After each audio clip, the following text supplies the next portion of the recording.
Hello, and welcome to another in the Ask the Data Governance Coach video series. And today's question is yet another one about data ownership. It really is a key topic, a key part of data governance. And I'll be really honest, I think it's one that people struggle the most with. But if you take the time and effort to get it right, that is where you get success in data governance. So today's question is about how do we get business ownership of data across the whole life cycle? And I thought this was a really good question when I read it in my emails.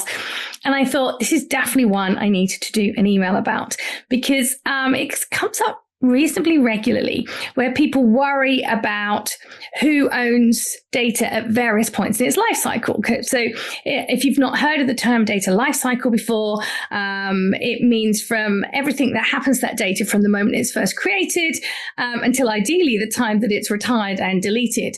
We're not always so good at the end of it, but we're pretty good at creating it and using it. So we're really good at the middle bit and maybe reporting on it and then just storing it and not necessarily doing anything apart from that. So I totally agree. We need to have a data owner across the whole life cycle. But when I'm talking to people and stakeholders about whether they are potentially a data owner, I don't mention the life cycle.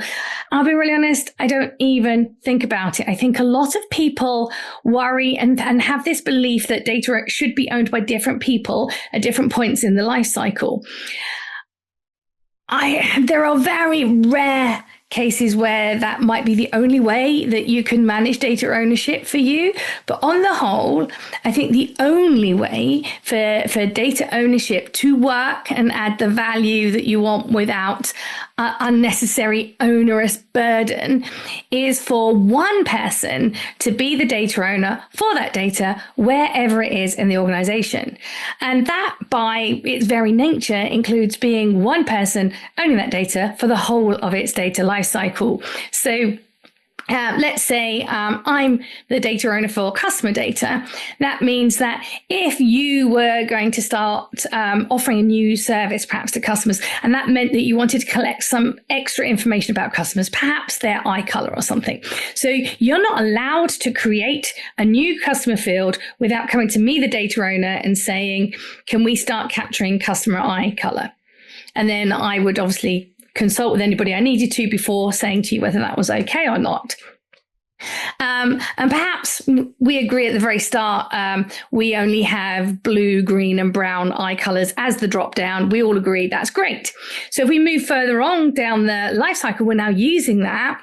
And perhaps a customer comes along a bit like me and I have a bit hazily. Some days are a bit more bluey, some days are a bit more greeny, and there's brown flecks in them as well. I don't fit nicely into your nice little drop down. So you go back to the data owner and go, I really want to fit hazel as a new color. So again, it's down to the data owner to say, yes, that makes perfect sense. Let's do that.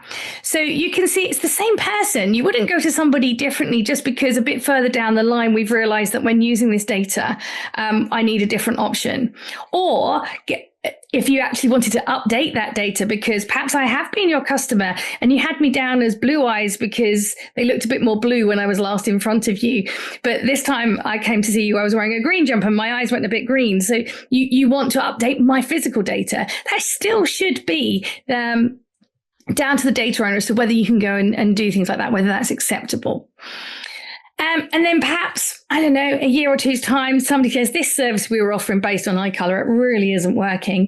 I want to bin it. And then somebody goes, we shouldn't be holding that data. We should delete it. Again, you shouldn't be doing it without asking the data owner. And it's the same person. So a bit of a fictional, I'm not yet aware of any service that are offered based on eye color, but you can see there how it really doesn't matter. It's one person. As I said, there are very occasionally some very rare instances where it may be different people. I think I might have to cover that in a future video, but I hope that's helped you understand that I think when you're trying to find a data owner, don't worry too much about the data lifecycle. Just worry about who is the right person to make decisions about this data.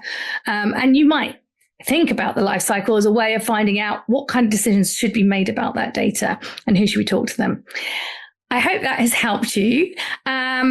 I think data ownership, as I said, is a really hot topic. So you might be interested in my latest video. So last week's one, which you can find here, which was again around data owner. And actually, roles and responsibilities are so key to being successful at data governance that I have a whole playlist, which you can find here on all my videos that I've ever created, all around the topics of roles and responsibilities. I hope you find them useful.